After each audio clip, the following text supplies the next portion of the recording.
Ngoa tama bwana ni ano. Pataverengesa kubhuku ya Isaiah. Ndi Mwari ari kuudza Isaiah semuprofita. Ndokubva ati mindangariro yangu haiziriyo mindangariro yenyu. Zvakare nzira dzangu hadziziridzo nzira dzenyu. Muprofita ari kudhilivha zvapiwa naMwari. Ndokubva ati ndo zvinotaura Jehovha. Muprofita aiti achitumwa kune chaiperekedza meseji yake, nokuti aiziziva kuti kwaari kuenda anogona kuzviramba panapa. But backup yemuprofita yaiva yakungoti ndizvo zvinotaura Jehovha. Saka confidence dzemuprofita kana kuti kutenda kwemuprofita kana kuti simba remuprofita raiva rekuti handizirini ndazvitaura, ndizvo zvinotaura Jehovha. Kana zvarega kuitika musauye kumba kwangu, kana zvaregedza kuitika musanoke pahofisi yangu, asi kana zvaregedza kuitika mune ofisi yekumatenga yamunofanira kunoka, nekuti ari kumatenga ndiye akandituma. Saka anoti ndizvo zvinotaura Jehovha. Ndoda kushumira nyaya mangwanana kwenguva pfupi tive nenguva yekunamata. Iri nyaya yandati divine intervention. Divine intervention.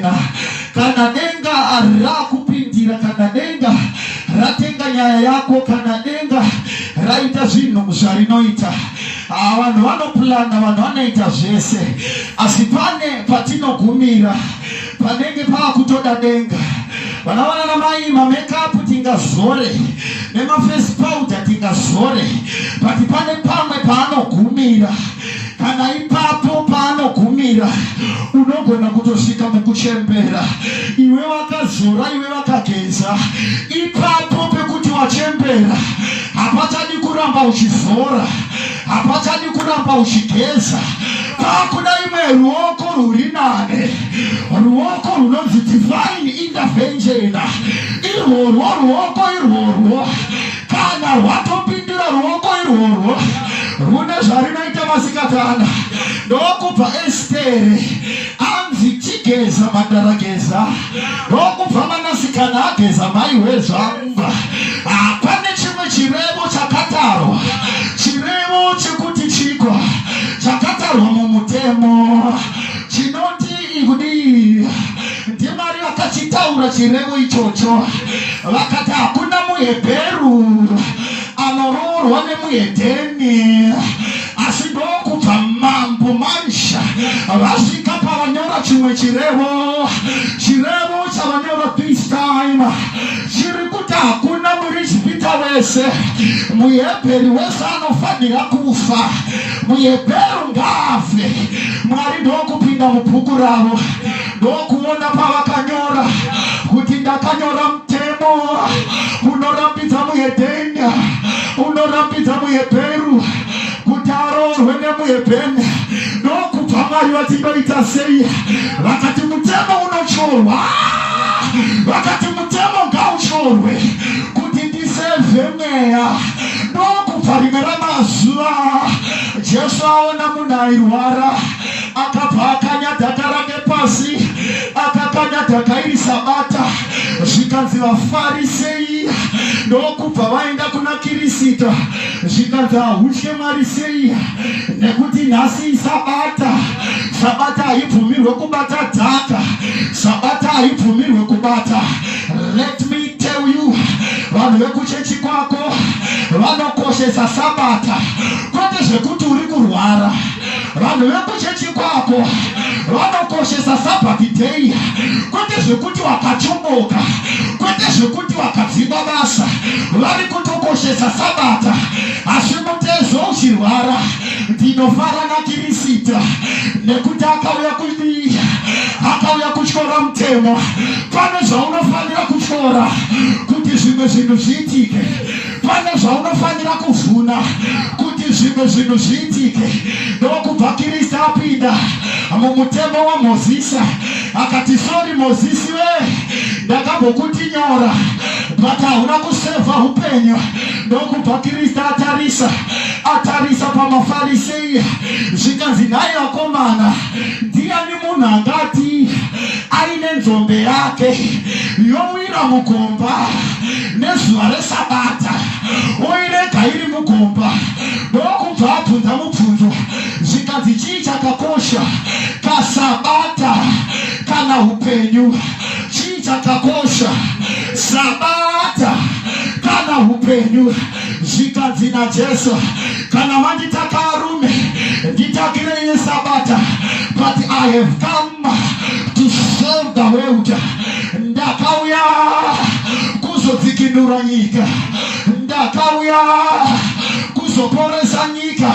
Saka mitemo dzavanhu ndinotyora. Ipapa havasi kuziva kuti Kristu manje ndiye akasika mutemo. Havasi kutoziva kuti Kristu manje ndiye muridzi weSabata. Ndokubva dzatarira vakomana zvikanzi, munomboziva here kuti muri kutaura nani? Zvikanzi naJesu, ndini Ishe weSabata racho, ndini Ishe weSabata racho. Kune masinagoge asina Jesu, kune Sabata risina Jesu, asi muridzi weSabata akavharira panze. Vakavhara sinagoge vachivharira muridzi weSabata, asi Kristu paanosvika anobva ati kwavari, ndini Ishe weSabata. Saka zvandakasika ndiri kuzviziva. Ndokubva vakomana vaona achipedza kuita dzaaita, unonzwa shoko raMwari richiti, ndokubva kwaita dzimwe shasha dzanhonga mukadzi akanga achipomba, vakavabata red handed. Hausati wamboona panobatwa munhu red handed nechikomba, unopusa zvokuti uri musoja unozvikanganwa. Saka vakomana vamubata red handed, vakati, takatenderwa kutaka, verudzi rakadai ngavafe, verudzi rakadai ngavatake, asi amai mairasa, kwamaenda neni mairasa. Dei manditaka pamandibata, asi kwamaenda neni mairasa, kwamaenda neni mairasa. Kune muridzi weupenyu anoti, ndakauya kusevha life.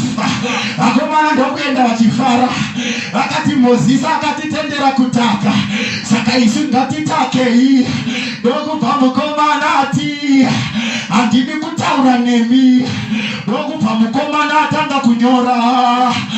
Achinyora bhaibheri rangu roti, vaiti vaverenga zvaakanyora vaibva vangodhisapia.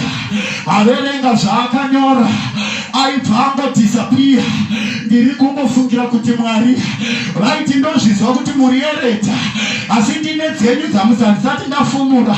Iwewe wakatopomba zuro, vobva vazvinyora pasi. Aingoti aona obva atiza. There is a divine setup. There is a divine setup.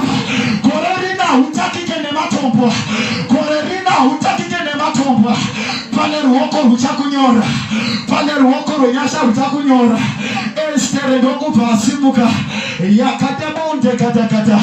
Pane chirevo chakati, kana mambo vakataura mazuva mukadzi aisatenderwa kuinda kumba kwamambo. Unonzwa Esita oti, najakadeboshakata, vakomana ndakuenda kwamambo, kune mutemo uriko, asi ndakutokumbira kuti ngatinyengetere, nekuti ndikashayiwa nyasha ndinogona kutakwa. Kereke ikatsanya ichinyengetera Estere kuti agone kupinda kuna mambo. Mambo vaisigara muhofisa. Ndokubva rimwe ramazuva, ndokubva mambo vambomukira vakati, ndoda kamushana, ndoda kumbodziya mushana. Ndokundotora cheya, ndokugara padhoo, ndokundotora cheya, ndokubva vagara padhoo. Pavakagara padhoo, vakaona charakadenga, charakadenga ichipindira, charakadenga ichifamba. Estere rakamirira kereke. Kereke ndokubva yatanga kufamba. Bhaibheri rangu rinota wainzi ukatendekwa netsvimbo chero matombo ekukutaka aripo hakuna chaigona kukubata. Kana tsvimbo yangotendeka hakuna chaigona kukubata. Tsvimbo yenyu nemudonzvo wenyu zvakaprofitwa naDhavhidha zvikanzi tsvimbo yenyu nemudonzvo Jehovha zvinondinyaradza. Ukapoverenga kuna Genesis Jacob akuropofadza unonzwa achiti tsvimbo yeushe haichagara kwaJudha nekusingaperi. Saka pakabatwa the road inova Jesus Christ. Ngati pakabatwa the road inova Jesus Christ. Ukaverenga the book of Revelation unonzwa John achiprofita anoti the road of iron ichatonga marudzi wose, ichatonga nekururama. Zvichireva kuti the road of iron pano iri kutaurwa is Jesus. Saka Jesus ndiye ari kubva ataurwa. Saka mukomana paanobata tsvimbo paakangotendeka Esteri hasha dzematombo dzinowira pasi. Wakatotendekwa naJesu hasha dzemutembo dzinowira pasi. Wakatotendekwa naKristu hasha dzerufu dzinowira pasi. Wakatotendekwa naMwari hasha dzekutochomoka dzinowira pasi.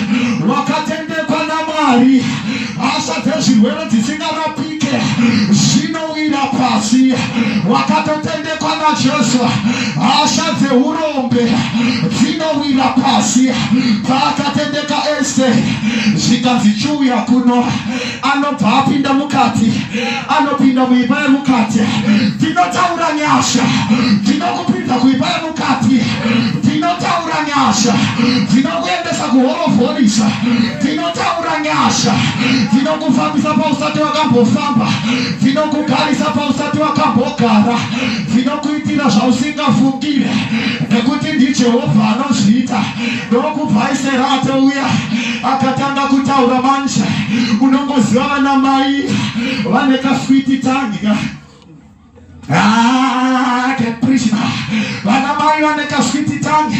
Ina handishori Adhamu nokuti kunyange naAbhurahama baba vekutenda vakasofitwa naSara vakapfuma Haga. Saka haazi Adhamu ega akadyiswa nemukadzi. Kune imwe sei inoti murume wese akadyiswa unaumabata unodyiswa nekamwe karudo. Saka mukadzi manje ndokubva apindira muna mambo. Nyamba ndozvawakaroorerwa nokuti ndaiziva hasha kuti kune hasha dzichasimuka. Ndokubva atanga kunegotiata zvikanzi taakuda kutoparadzwa. Divine intervention. Taakuda kutoparadzwa. Mambo ndokubva watanga kurangarira. Ndokubva musikana atanga kuvhura mafaira.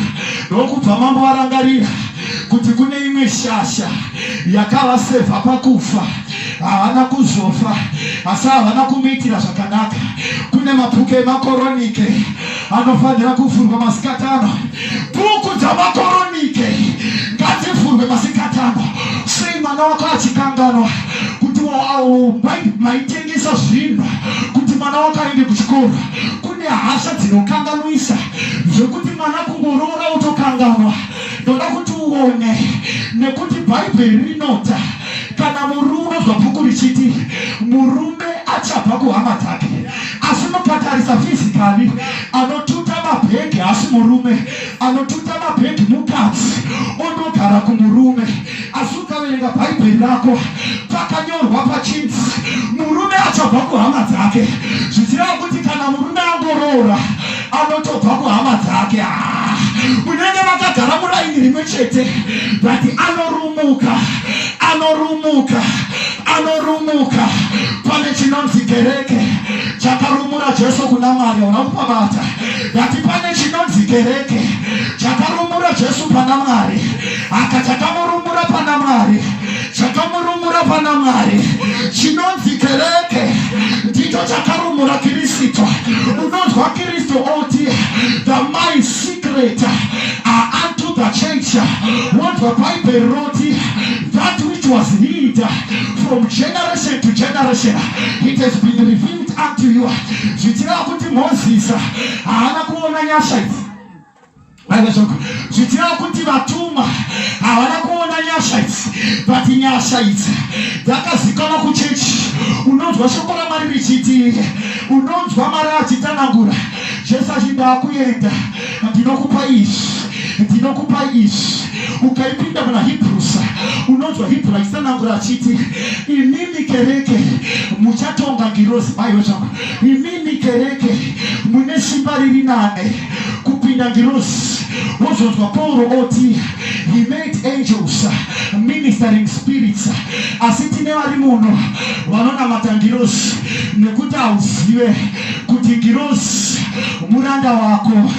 Gabriel, unoti Gabriel kana akatokutarisa anokuti chef, you carry the power inopfuura nengirozi, you carry the power inokura the angels. Kana Mikael akarwisa Satani akamukunda, what more you can kick the devil 10 times better. You can kick asthma 10 times better. You can kick death 10 times better, because uri mwana wa Mwari. Kune vakamugamuchira akavapa simba rekuti vanzi vana vaMwari. Wozonzwa Bhaibheri roti, muri vadyi venhaka pamwe chete naKristu. Asi chakandirwadza ukaverenga Galatians, unonzwa Galatians ichiti, kana munhu achiri mudiki ari yemudzi wenhaka, Mwari havazvibvumire kuti vamupe nhaka achiri mudiki. Saka nhaka inotorwa yondochengeteswa kuvakuru. Saka vakuru vanosana kuchengetera nhaka vachimirira kuti mwanakomana akure. Saka kunonoka kukura kwemwana zviri kutoreva kuti mombe dzemukaka dziri kukamwa, kana iri mota iri kutofambiswa. Saka unogona kuzokura zvinhu zvabhuroka, unogona kuzokura zvimwe zvinhu zvatengeswa, nekuti tsika yaSatani yokuziva kuti ane chinguva chidiki, saka zvisiri zvake anotengesa. Kune mweya weAfrica wainga uchiziziva here kuti mabhero akauya kuAfrica kuti azobetsera varombo, but dhimoni rekuAfrica haribvumiri kupa murombo, rinokutengesera. Saka uchatengeserwa zvinhu zvako zvavaifanira dai vakapiwa mahara, nokuti hausati wakura. Ukaverenga songs, ukaverenga mariro aJeremia, pane painyora Jeremia 5, mariro aJeremia 5 achitsanangura anoti, ndakarwadziwa mwoyo pandakapinda muIjipita, pandakapinda muKenana, nekuti vakanditengesera mvura yangu yekunwa, vakanditengesera mvura yangu, vakanditengesera munda wangu, vakanditengesera mazambiringa angu. Saka tine vanhu vari kutenga zvavaifanira kunge vasingatengi. Ndosaka muchiona kuti n'anga itori pabusiness. N'anga yakafanana neshopu inoshanda 24/7. Asi kana waenda kun'anga hausi kuenda mahara, uri kutotenga utano hwako. Saka kune mapastors ari kukutengesera utano hwako. Mwanasikana utorova mhururu kuti pastor anorapa, but wakabvisa dhora, uri kuenda kunoita 1-on-1 nemuprofita. Wani wadiko waramba waita 1-on-1 iri nane naJesu Kristu. Navafundisi vapanyika handine 1-on-1 nevaprofita vepanyika. Tinoda mukadzi ane hasha anoti 1-on-1 naJehovha, 1-on-1 naErika naZvarapa. Handinoda vakadzi vahana isina 1-on-1, achina 1-on-1 naEri, asi Eri haana kumukasira, hana akazvaEri pasaida. Tinoda 1-on-1 naKristu, tinoda 1-on-1 naKristu. Wakaita 1-on-1 naKristu, but HIV haina kupera. 1-on-1 naSpecialist, enza haina kupera. 1-on-1 nen'anga ajeko haina kupera. 1-on-1 napasta nanhasi hausati warerwa. Tinoda mukadzi ane hasha vanore 1-on-1 naKristu, 1-on-1 naJesu Kristu, 1-on-1 naKristu. Divine intervention. manje kamako chari mufundisa kukuvenga chamba kapakwe kuseri kwakambakwe kune chakabudana enda kune chakazvedza kana chakazvodzwa chakuvenga chamba chakazvodzwa aseri pechakazvodzwa kune chakazvodzwa tine vanhu vari muno wakapiwa kesi nevafundisa mabhonzi akati vakasaombera maoko vamweni vakapiwa makesi dzinavafundisi mukapiwa makesi nen'anga wokubva watozviteka zvikozvozvo kuti hausi kuziva kuti kuseri kwamufundisa muwariko kumusoro mazvarira vakakuvenga muwariko kumusoro muroora akakuvenga muwariko kumusoro itimasikatano wanonwani nakirisika tinona wanonwani nebi handichadi wanonwana vana ndinofara naJakobo akubva kwarabhana akanga aine mombe akanga aine zvese unonzwa Jakobo akuti varanda vangu chisarai varanda vangu ibvai pano varanda sarai vakadzi ngavasare vana ngavasare une nguva dzaunoda wanonwana vari vana ngambobviswa kure murume wako chigomisa pasaita wanonwani naJesu akatora dombo akatsamhira dombo ratora rinonzi Jesu Kristu wanonwani naJesu kana waita wanonwani naye zvirwere zvinowira pasi wanonwani naye unotororwa chete I can feel like preaching now ndakuna kutoparidza ndakida akuna kutoparidza wanonwani naKristu chinondinakidzira Kristu chinhwana paakasvika pamukadzi aibuda ropa haana kuti can I prophesy ndati Kristu paakasvika pamukadzi aibuda ropa haana kumboti can I prophesy kune vari kuzvimaketa nenhamo yako mapastors aya maprofita aya ari kuzvimaketa nedzimweni rako nejoko rako Jesu haana kumboti can I prophesy anongosvika paanobata mupendero ropa rikamira asina kumbobvunza kuti wakaroiwa nani maprofita amazuva ano avenganisa madzinza maprofita amazuva ano avenganisa vanana namai varo vavenganisa vano asi chiramba zvese ukati waibuda ropa unonzwa chipi ndakapedza mari ndakapedza pfuma ndakapedza simba ndakapedzwa kudenda kune vanhu vasingachanamati nokuti vakacherwa mune nemufundisa asi ndopane mukadzi waibuda ropa wanonwana Kristu ropa rikamira pakarepo kana wasangana naJesu zvinoitika chiri peripotyo zvinoitika ipapo zviri kutoitika masikata zviri kutoitika wanonwani naJesu pane anorwara here wanonwani naJesu pane asingarohwi here wanonwani naJesu vasina mbereko wanonwani naJesu zvika zverufu wanonwani naJesu ndinofara naHezekaya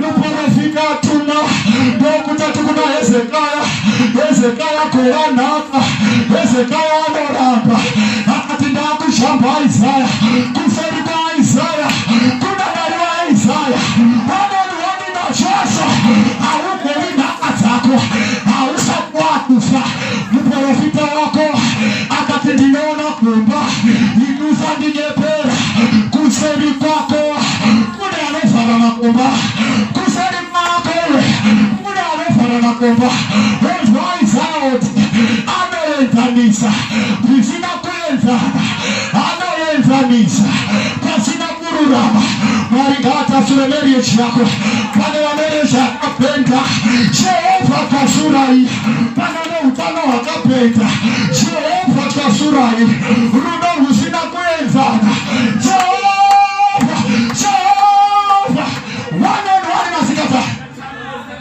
one on one in Jehovah, Shakata, the Maraka, Dino Farane Murume, Dino Farana, Agazima Kumba Brahma, Nogusia Mrenche, Wanola Scusia Mrenche, Abraham and Mabale Kutenda, Aswalusia Munumrenche, Unogona Kutosiwa Mrenche, Nemana Wakashara, Unogona Kutosiwa Mrenche, Nemurumea Chatanewe, Hashienda Pakasmarausa, Unogona Kutosiwa, Naposiwa Kudana Babasa, Wanogona Kukusia Mrenche, Asusa Pume Discouragement, Usatume Kupera Simba, Tine Farana Haka, Jine Zakasia Mana, Akaenda Pakwezi, Akana Mata, Wana na Job, Wana na Job, Wana na Job, Wana Tanga Kunamata, Unazomara Jinyaka,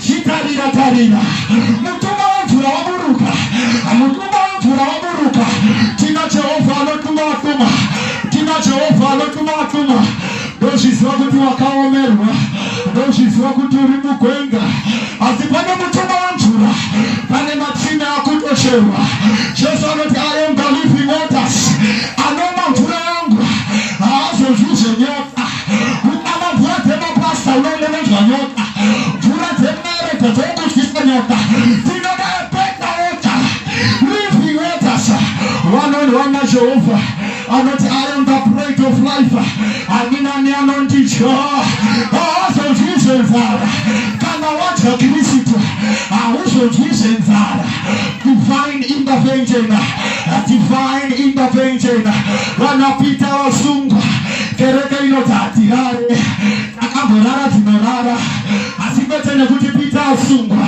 Tinodam Postor and Nenaro, and not in the Iboata Tinovata, Asa Adiga Wate, Kana Chotina Sinakurora, Adiga Wate Tinobata, Kana Bama Ishikushika Pamamida, Adiga Wate Tinobata, Kana Ropa Richikubuda, Arisumara Kurara, Kereke Shikina Menena, Jehovah Kapumira Mutuma, Pinatumira Mutuma, in your marriage, I send an angel, in your business, I send an angel, in your career, I send an angel,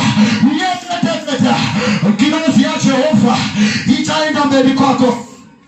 Wazovai zaoti, Jehovah ataenda mbele kwako. Parakanga wakufamba, wakushika pakumba chuku, Jikanzi areka ya Jehovah mbele, areka ya Jehovah mbele, areka mbele. Inosiwa pane zira yako, inosiwa pane zira yako. Can I preach now? I can feel it. Ashokora mariri nota, wine no pera, in the presence of God. Pane zinu vinondisha misa, hakutuno wine no pera, in His presence. Pane zinu vinondisha misa, kutiwano enda kurenche, wano doku tonzwanzara, in His presence. Pane vinondisha misa, Lazarus in the presence of the Holy Spirit. In His presence, not gonna kusarova. In His presence, not gonna kusarilonke. Mumunaki nyepa. In His presence, ukalenga apinda mcheriko. Zina zakanga kubuda mcheriko. Patimia sasa na kupora. Hapo ina kupora. In His presence, asibeda mukati. Anatika nanda kuona. Andikure kuchenda. Andikure kuchinda. Kushika waniropo fasa. Autokeri kunega. Kushika namata musazabena. Kalekete boshakata. Ayekete. Alisie kubreka. Kushika namata brekeka. Alisie kubreka. Kushika masatanista breka. I declare the power. I declare the fire. Every chain in your marriage, I command it to loose. I command it to loose. Where is she? receive the name of Jesus.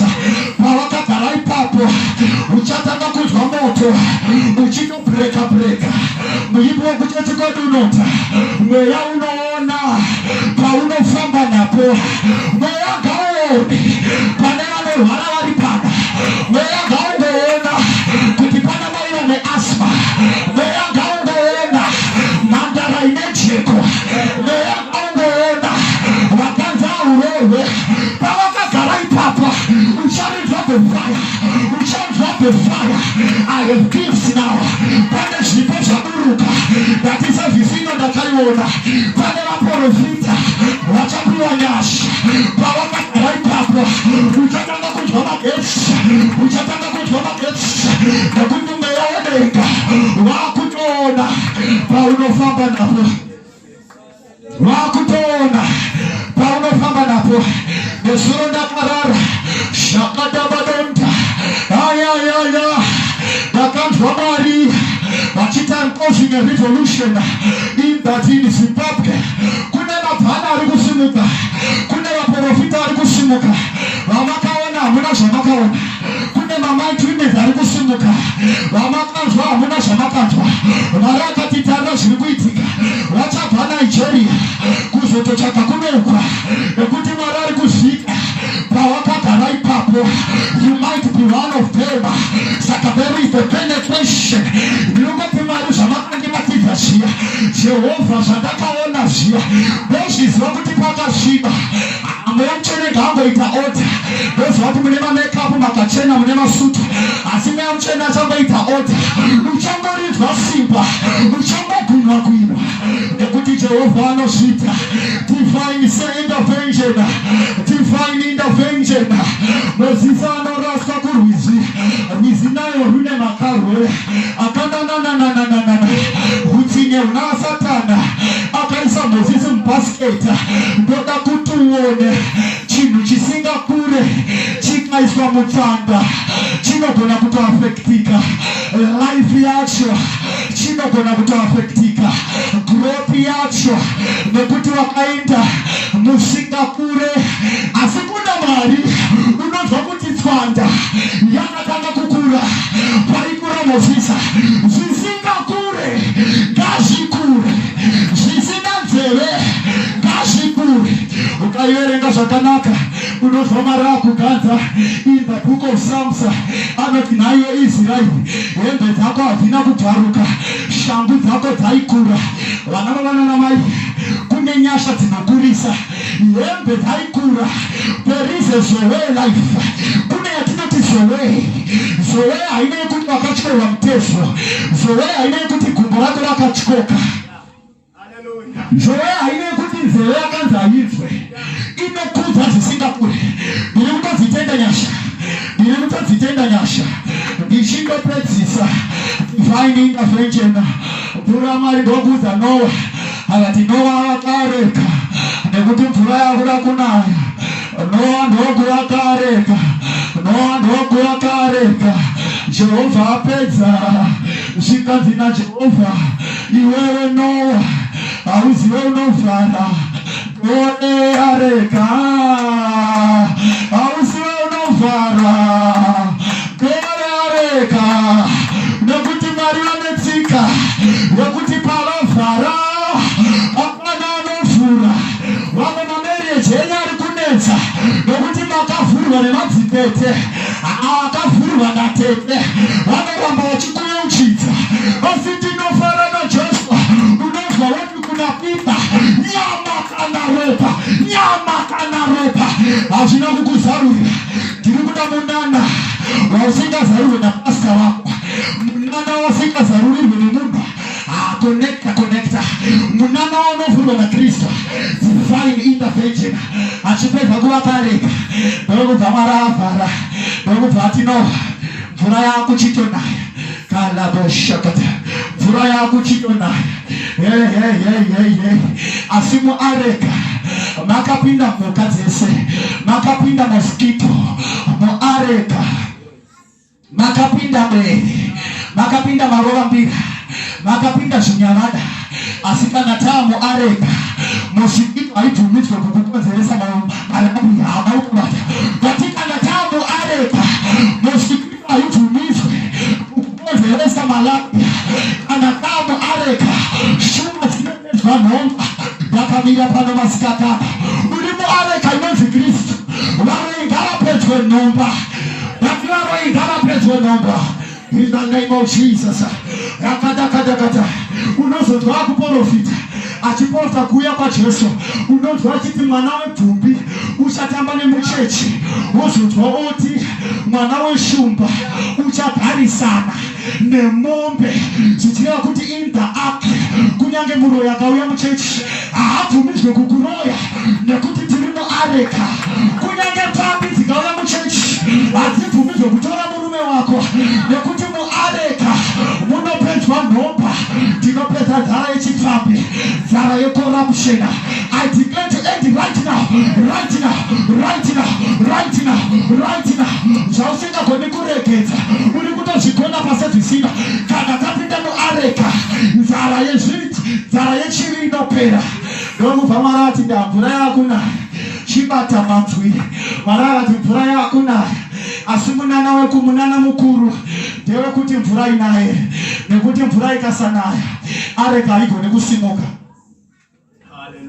Hauna kupabata. Munana mukuru ndewe kuti mvura inaye. Nekuti mvura ikasanaya areka haisimuke. Zvichireva kuti munana wemupostori nekuti uri muareka inonzi Kristu ndewe kuti matambudziko anaye. Nekuti kunaya kwematambudziko kunosimudza areka. Ngati kunaya kwegodo kunosimudza areka. Rega vakuseke pamuri kundiseka. Muri kundisimudza. Muri kundisimudza. Muchimudza hamudirire. Pamangotaura nzwi muri kundisimudza. Nekuti areka inosimuka kana mvura yanaya. Ikonomi yeZimbabwe painowedzera kuoma iri kutosimudza mumwe mupostori. Mumwe mupostori. Usatarira kuikonomi yeZimbabwe. Usatarira kumahurumende. Tarira kuna Kristu. Tichasimudza meso wangu kumakoma. Rubatsiro rwangu runopepe. Runopepe. Kuna Jesu Kristu.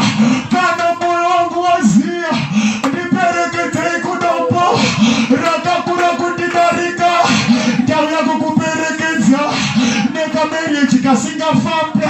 Namapapu akaora. Namapfupa akatsemuka. Wakaita accident.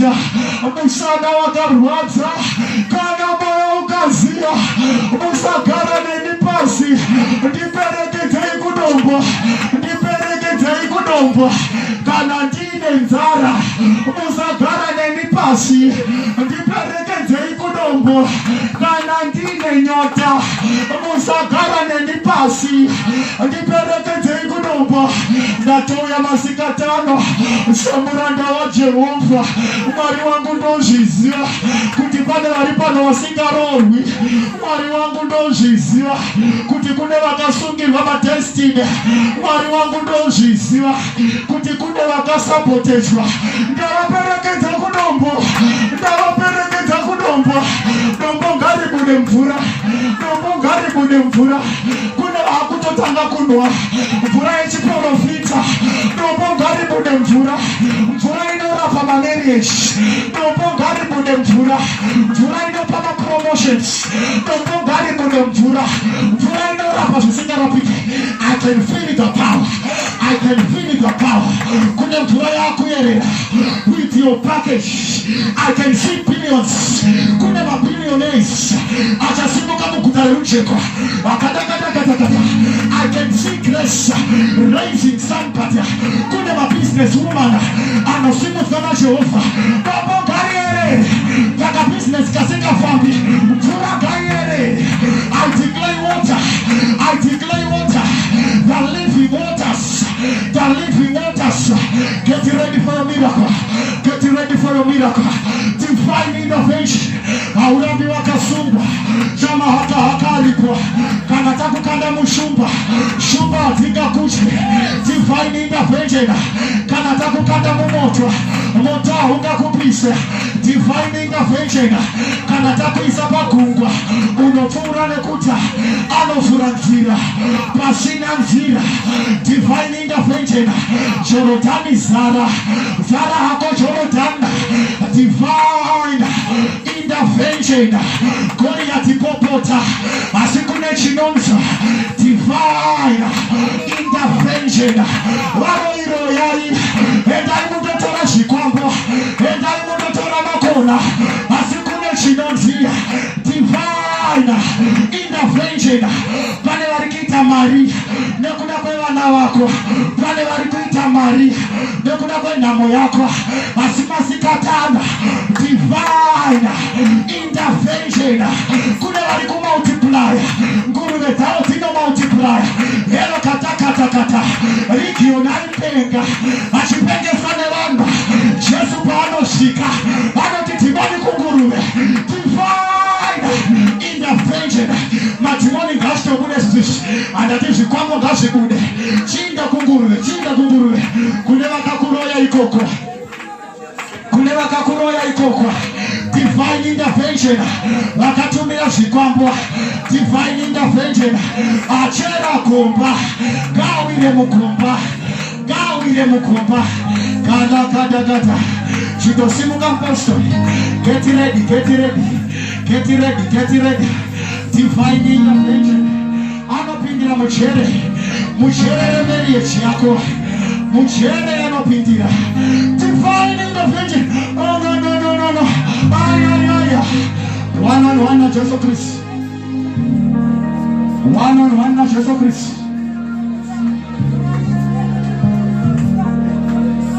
one on one na Jesu Kristu one on one na Jesu Kristu chidisplaya nhamo dzako vana vari madrugs nomana mazita manhere one on one na Kristu vanorota vachidyiswa vanorota vachimhanyiswa vane mitezo dzinorwadza one on one na Kristu shamai connecta ari pano Jesu andora pano vari pano chitanga kuita zvavasati vavamboita exercise nemusana wakapenda tanga kudoma zvavasati vakambodoma chitanga kutaura basa riri nani waimboda permanent job vantu vane macontract vantu vane kusainiswa macontract one on one na Jesu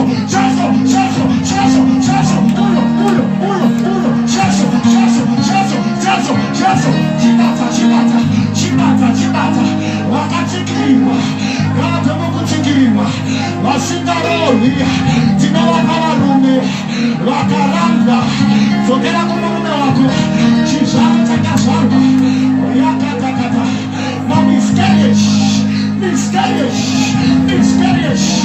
werave kusodza werave kudyirwa vana touch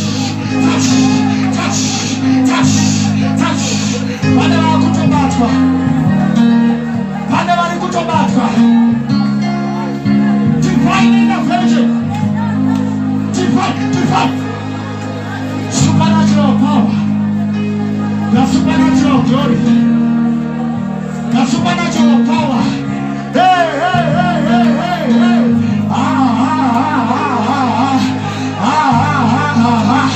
vane moto vakutotungidzwa vane vakutobatira moto vaprofita ngavabatire moto izvozvizvi vavakaita vaprofita ngavabatire moto chibatira batina moto chibatira kune vakutochembera vari marombe dhimoni rinokuchembera usina chaunacho ndinokupa pfuma tora nyashi tora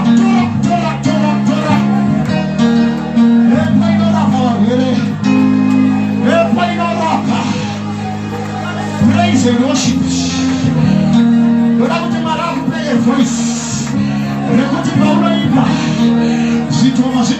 anointing. Receive that voice. Voice. Torah voice. Voice of power. Voice of mobility.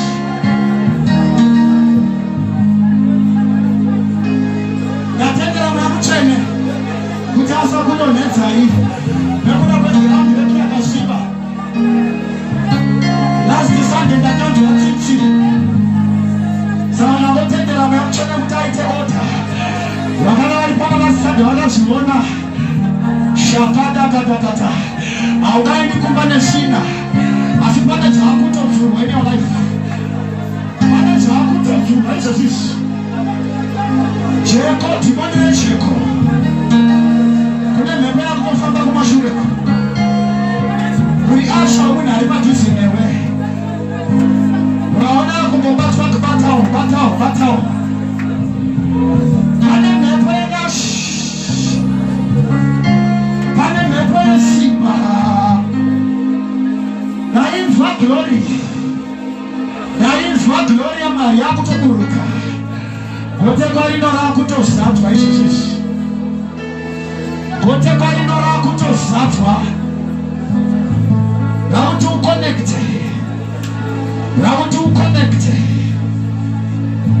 Ipackage yesipo. That ipackage yesipo.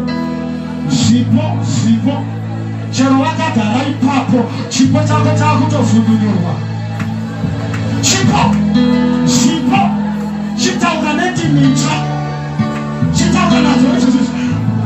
Lord, chipo chakutanga chaburuka. Tongues of fire. Speak. Waipotikira.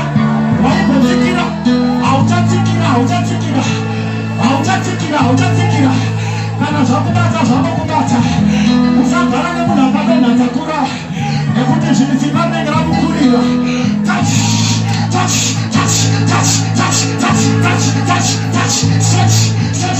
Chitaura nendimitsva.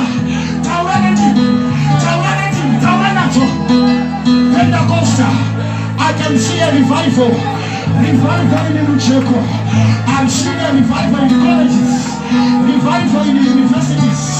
Revival in offices. Revival in your marriage. Revival in your families. Revival every corner. Warriors. Shabbat. Chipo chakuprofita. Wabagaita profita. Wepo chiprofita. Wanawaungabata. Wepo chiprofita bata. Watonze. Natira sunde. Wepo sunda. Aungaramira kakara ipapo. Chipo chako chakuprofita chashika. Muyamchele uchakusundira peri. Kana wakagara uchapururuka. Kana wakapfugama uchasimudzwa. Search, my mighty men of God. Search, mighty prophetess. Search,